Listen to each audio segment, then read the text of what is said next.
오늘은 재판장이신 하나님에 대한 말씀입니다. 말씀 가운데에 하나님은 신들의 모임 가운데 서시며 이렇게 신들 그렇게 되어 있습니다.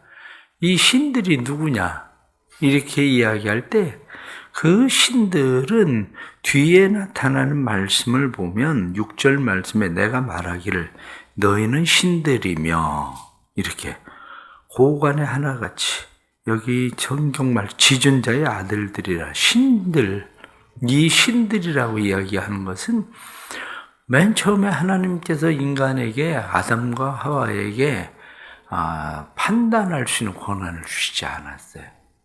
그런데 선악을 알게 하는 열매를 먹고 나서 인간은 비로소 무엇을 판단하기 시작을 하죠. 그래서 선과 악을 인간 스스로 이제 판단하기 시작하는 거죠. 지금 여기 신들이라고 표현하고 있는 것은 지금 인간에게 하나님께서 주신 재판권에 대한 이야기입니다. 재판권. 그래서 모든 사람들에 대한 이야기들보다도 너희는 신들이며 이렇게 그 신들이 누구냐? 하나님께로부터 위임받은 통치를 위해서 공의를 행할 수 있도록 위임받은 재판장. 그렇게 이야기하는 거죠. 그래서 1절 다시 말씀을 보면 하나님은 신들의 모임 가운데 서시며 하나님은 그들 가운데서 재판하시느니라. 재판하고 판단하는 자들의 재판장이 누구냐? 그분은 하나님이시다. 뒤로 넘어서 8절 말씀 보면 하나님이 일어나서 세상을 심판하셔서 모든 나라가 주의 소유이기 때문입니다. 여기 하나님이 세상을 심판하십시오. 진짜 심판하고 판단하실 분은 누구냐? 하나님이십니다. 그런 이야기죠. 그러면 재판장들에게 하시는 말씀이 무엇라고 말씀하십니까? 재판장들에게 2절 말씀 너희가 불공평한 판단을 하며 악인의 낫 보기를 언제까지 하려느냐. 재판장들이 불공평하게 재판을 하고 있다는 거죠.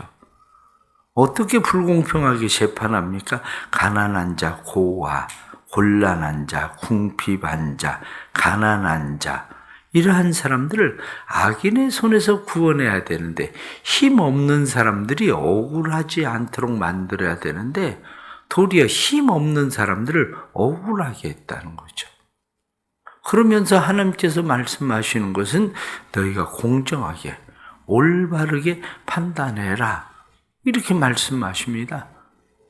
왜냐? 너희도 내가 너희에게 신들이다 이렇게 이야기하지만 6절 말씀 다시 보면 내가 말하기를 너희는 신들이며 다 지존자의 아들들이라 하였으나 그러나 너희는 사람처럼 죽으며 고관의 하나같이 넘어진다. 너희가 신들의 아들, 너희가 재판을 한다고 그래서 모든 것을 너희가 판결하고 그래서 너희가 마치 신처럼 생각하지만 너희도 결국 죽는다. 이렇게 이야기하는 거죠.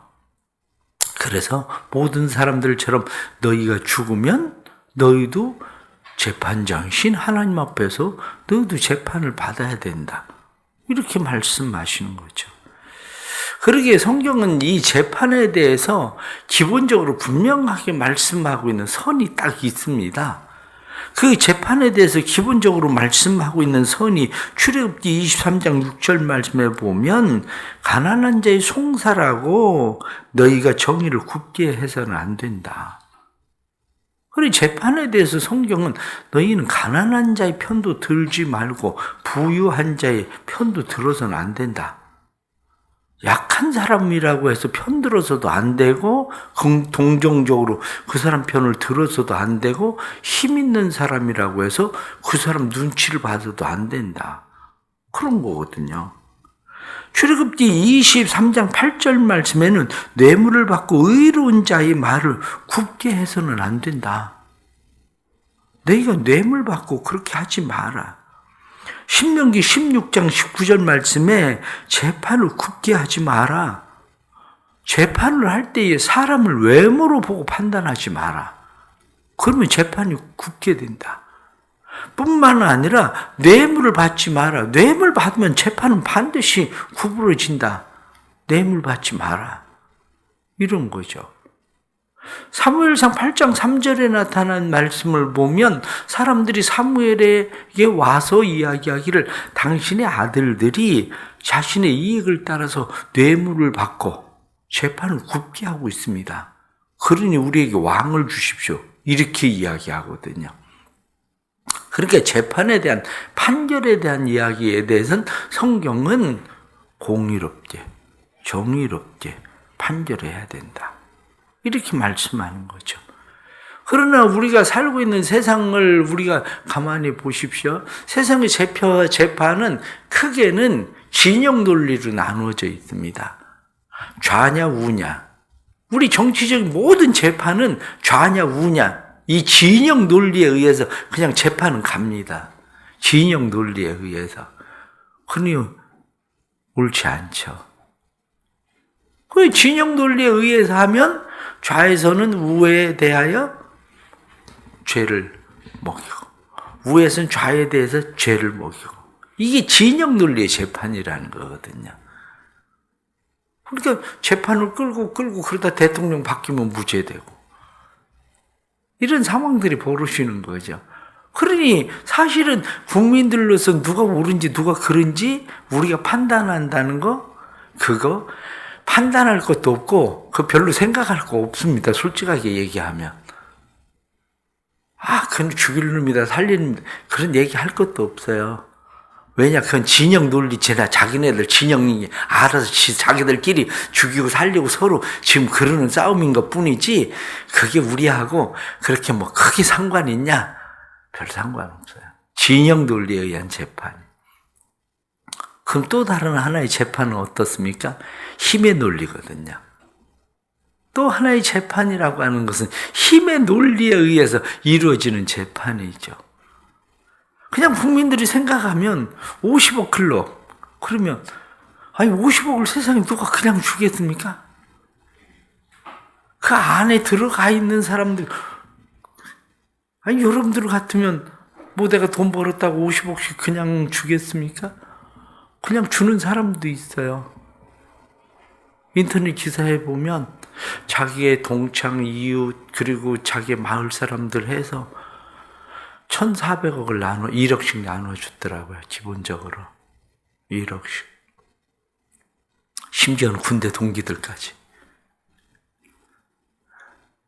세금 2,400만 원 떼고. 그런 친구 만나면 얼마나 좋겠어요. 그런 사람이 동네에 있으면 얼마나 좋겠어요. 그런 사람 되세요. 돈 많이 벌어서. 그런 사람. 그런데 우리가 한동안 유행했었던 드라마 중에 이상한 변호사 우영우 17.5% 이제 시청률이 그렇게 됐었던 그런 이야기죠. 중요한 게 뭡니까? 이미 기울어진 운동장의 재판이라는 거죠. 왜냐? 기울어진 운동장의 재판이라고 하는 것은 전관예우라고 하는 것 자체가 기울어진 운동장이에요.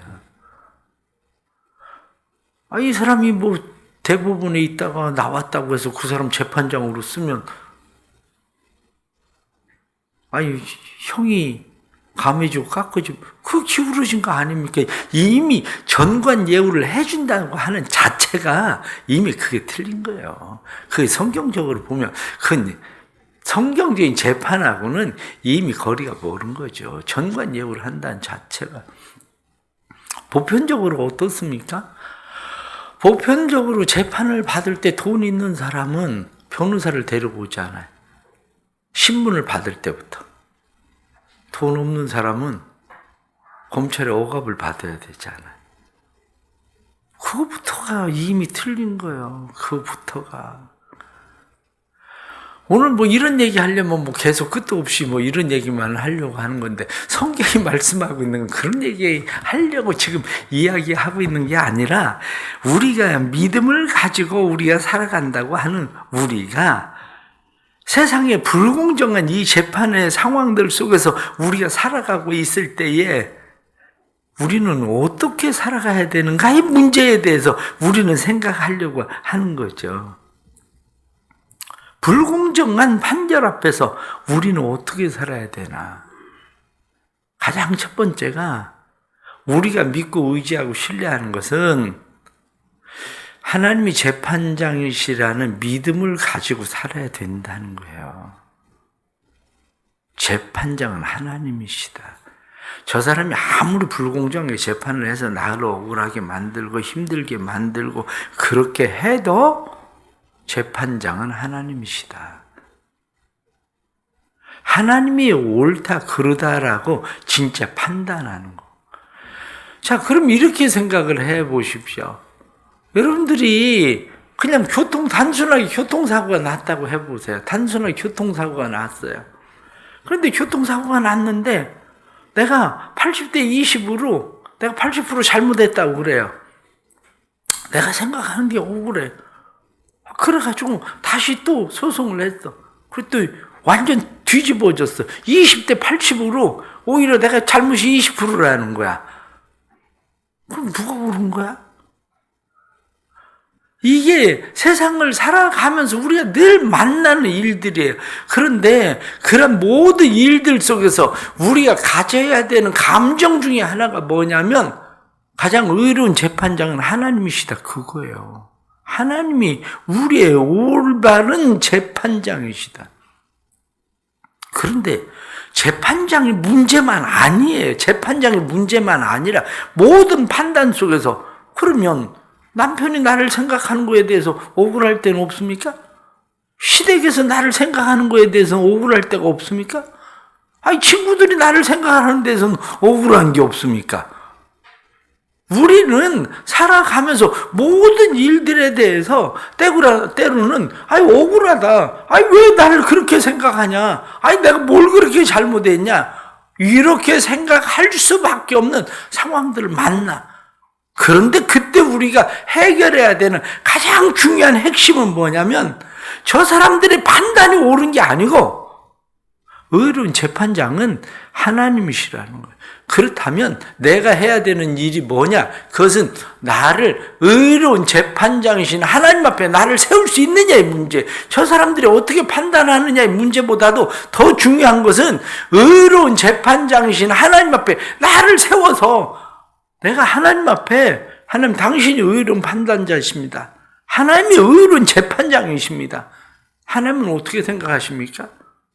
이게 중요한 거란 그 얘기예요. 가장 중요한 거는. 그런데 그 생각을 하고 있는 사람은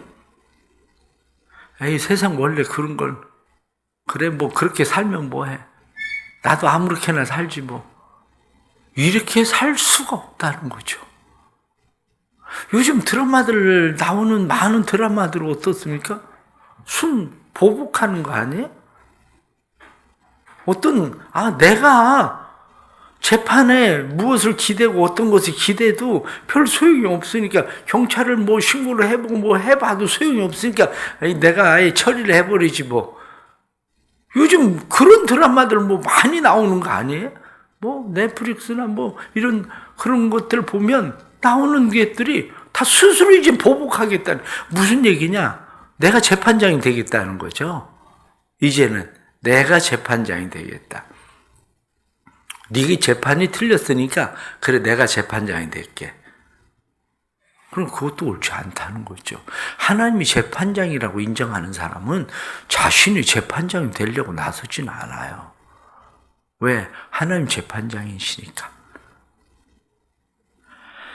우리가 살아가야 되는 삶의 태도가 바로 그러한 거라는 거죠. 또 다른 하나는 하나님의 올바른 재판장이시라고 인정한다면 판결을 내가 함부로 쉽게 해서는 안 된다는 거예요. 다른 사람을 내가 쉽게 판단해서는 안 된다는 거죠.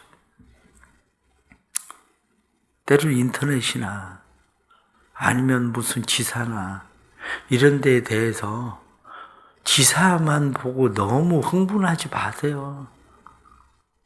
그 기사가 사실도 아니잖아. 그 기자들이 그 사실이라고 생각해서 쓰는 것 같습니까? 꼭 그렇지가 않아요. 기사도 사실도 아니야. 기사도 자기 편향, 자기 생각에 방향이 이미 기울어진 운동장에서 기울어진 쪽으로 기사를 쓰는 일들도 너무 많은 거지. 그런데 우리는 그걸 보고 흥분하는데, 흥분하고 나중에 보면 그 범인이 아니랬는데 어떡하겠어. 그 사람 잘못이 아니랬는데, 사실이 아니었다는데. 그런 거예요. 내가 재판장이 아닌데. 그래서 로마서는 뭐라고 이야기합니까? 다른 사람을 판단하는 너희 누구냐? 그렇게 얘기하잖아요. 진정한 판단자, 심판자는 내가 판단자고 심판자인데 그를 판단하는 너는 누구냐? 그러면 오늘 말씀에 나타난 이런 말씀을 보면 우리는 생각할 때 그럼 우리는 아무것도 하지 말라는 얘기냐? 목사님 얘기대로 하면 아니 흥분할 것도 없고 뭐 이렇게 저렇게 판단할 것도 없고 우리 뭐 아무것도 하지 않고 그냥 있으면 되는 거냐? 우리는 그렇게 생각할 수 있습니다. 그러나 그 이야기를 하고 있는 게 아닙니다. 첫째는 하나님이 재판장이시고 하나님이 판단자라고 여긴다면 내가 판단해서 보복해서도 안 된다는 거예요. 내가 판단해서 보복해서도 안 되고 뿐만 아니라 내가 판단해서 보복하는 일만이 아니라 다른 사람을 나 때문에 억울하게 해서도 안 된다는 거예요. 기본적인 가지고 있는 생각이 있어야 됩니다.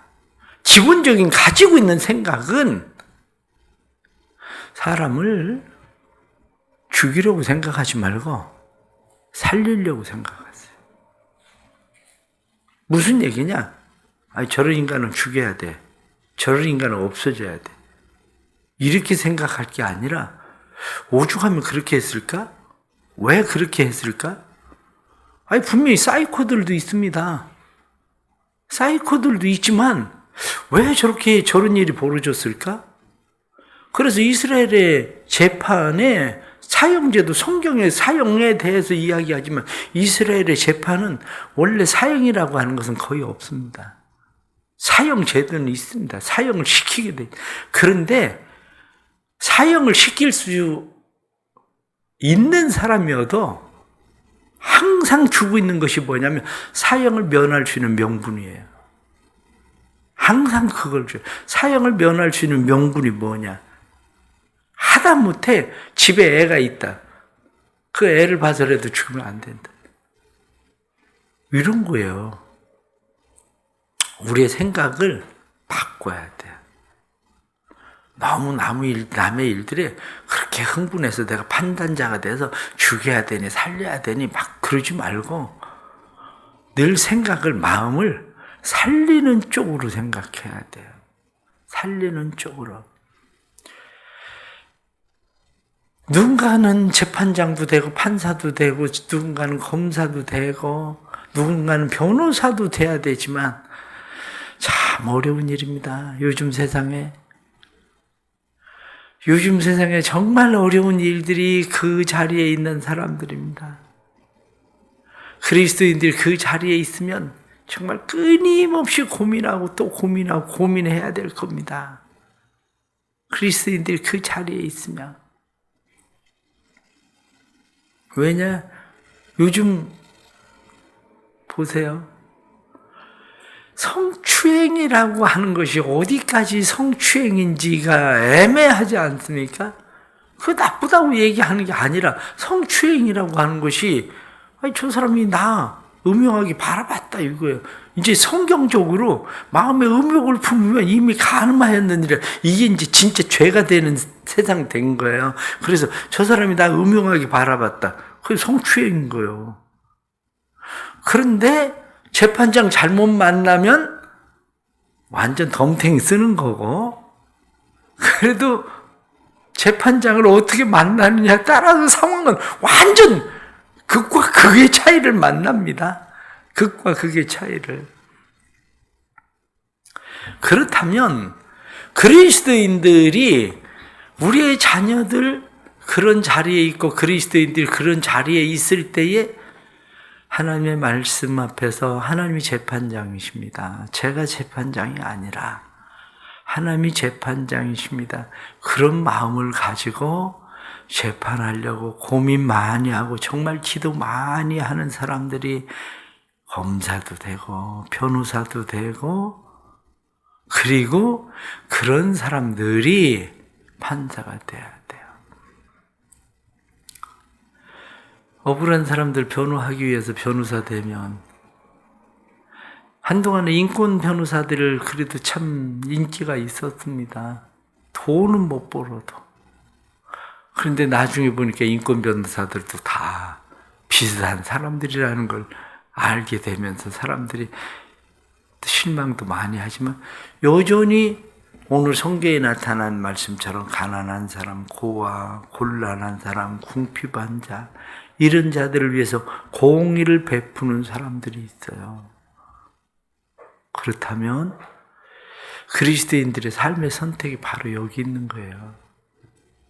돈을 벌기 위해서 그 자리에 있는 게 아니고, 하나님의 공의를, 하나님의 정의를 실현하기 위해서 그 자리에 있어야 되는 사람들을, 우리의 자녀들을 많이 만들어야 되는 거예요. 사실은 그런 사람들을 많이 만드는 거, 그게 우리에게 더 필요한 거죠. 그게. 옛날에는 왜 다 판사, 변호사, 검사 다 그렇게 만들려고 그랬습니까? 검사만 돼도 옛날엔 다 영감님이라고 불렀거든요. 영감님. 그 대우 받으려고, 그 자리에 가려고 했던 거.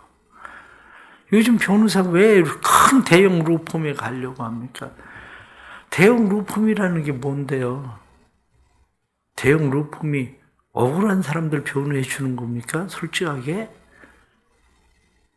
억울한 것 변호하는 일들도 하겠죠. 그러나 억울한 사람들 변호하는 게 아니라 돈 더 많이 벌기 위해서 싸우는 싸움들을 하고 있는 거예요. 그게 결론적으로 사람은 누구나 다 죽는다는 겁니다. 내가 너희를 재판장으로, 너희를 신들의 아들로, 너희를 지존자의 아들이라고 내가 너희를 세웠다.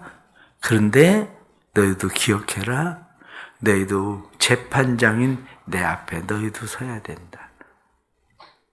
그래서 전도서의 마지막 12장은 뭐라고 이야기합니까? 우리도 누구나 다 죽는다.